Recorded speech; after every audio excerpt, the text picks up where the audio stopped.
So titikman ko na yung yung kanyang bagong produkto. Chicken Joy. Ano spelling ng chicken? Silang at saka sikin. Chicken!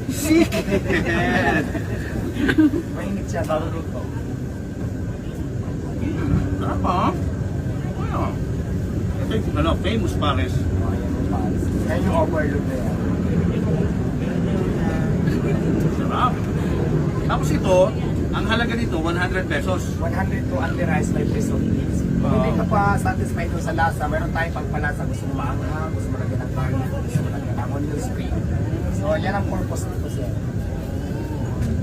Hindi ka ba nauubusan ng parinta sa sobrang dami ng tao rito? Naubos, pero syempre marami na din akong supplier. Kaya ang ginagawa ko talaga, nagbabantay ako kapag alam ko kunti na lang, papadeliver na ako para dyan yung direksyon. Kasi oras po ako yung pads.